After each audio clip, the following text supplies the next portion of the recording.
Alright, welcome back to EJ Tech Solution. On our last video, we spoke about the same laptop or customer that brought it to me having an issue of it not turning on. And if you didn't watch that, I recommend you go back and watch it and give me a thumbs up if you like it. On this video, we're gonna proceed with the troubleshooting steps. Alright, so we're gonna take out the motherboard. As you can see, I've already taken out the screws. Make sure you take out all the screws. As you can see, take out all the screws. Make sure everything is out. All right. So first thing, I have to pull the power, the hard drive.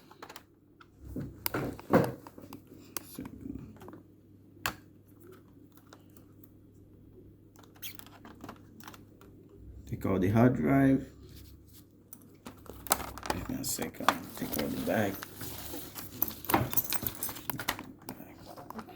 All right. And take out the antenna from the network card. Make sure it's out. Okay. And take out the back.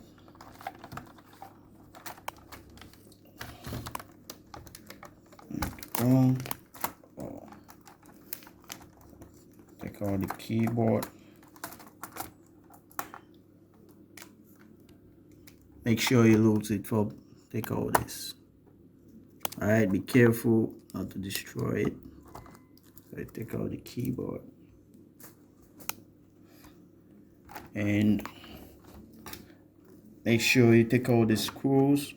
Once you take off the keyboard, you have some screws. Make sure there are no screws in order to take it out. All right.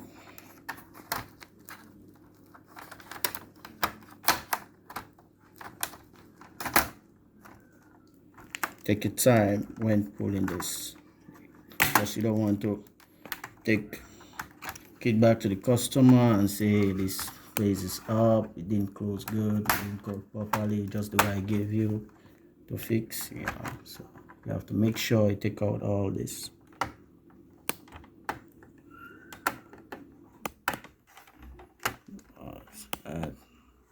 Just click right here and take your time and pull.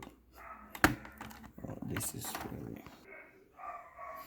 very, so you have to be very careful when pulling stuff like this. See, that's it, very careful, because you don't really want to damage anything. So don't really want to damage anything. Just take your time and pull. Really want to take your time and pull. Oh shit.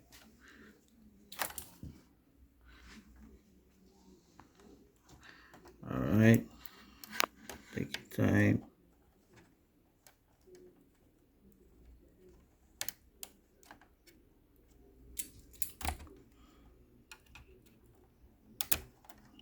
There you go.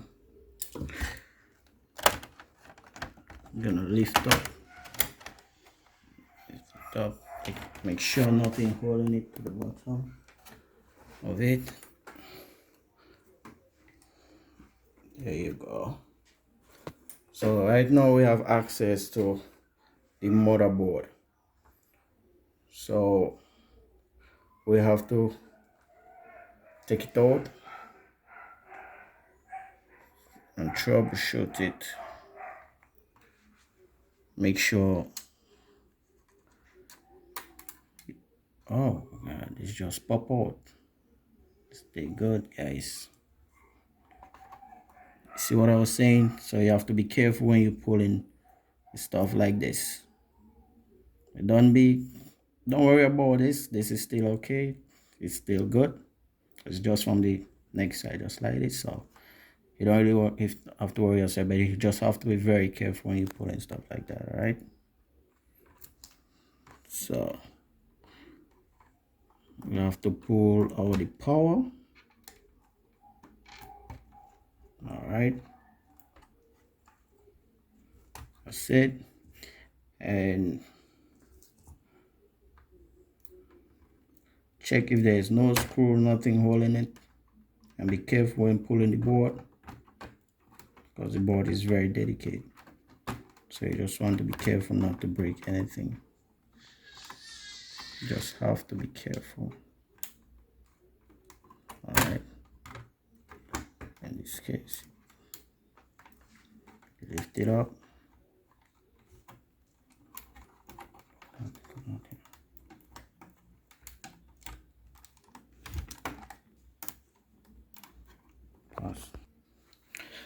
All right, so very careful with the board.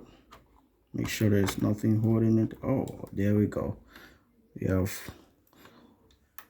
this holding. This is what you use to put in the SD card in case you want to run something from an SD card. But so I use that. So that's what holding the board. There we go.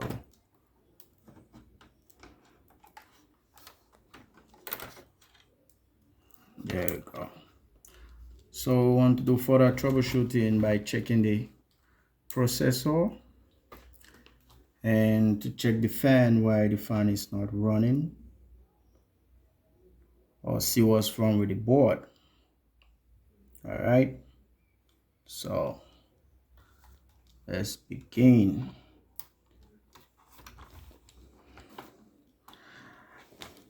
All right, pause. All right, guys, we have to check this board, so see what exactly is wrong with it.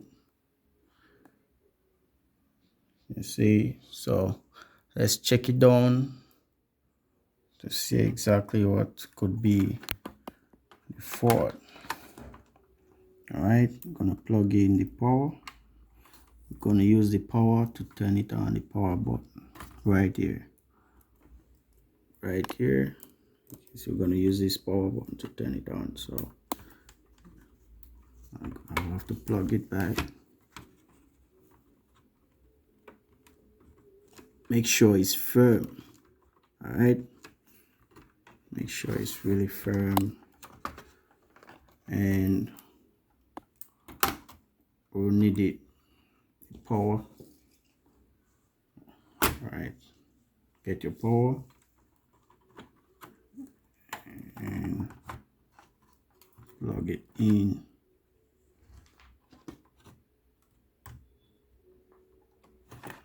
All right, so you can see you're getting power from it. See that? Right. So I want to check if the processor is a fault or something else. Let's power it on. You see, turn on. Right here, you see light. So let's check the processor. We're not getting anything from the fan. See there? Oh, not getting anything from the processor either. Normally, you don't have to touch you can't touch the processor like this after a couple, let's say after 10 seconds or 15, because it'll be very hot, really hot, without the fan spinning to abstract the heat. So in this case, the processor is bad, right? The processor have to replace, customer have to replace this processor in order to get this computer up and running again. Alright guys, thanks for watching. Hopefully I hope this adds some value to you, and I hope to see you on my next video.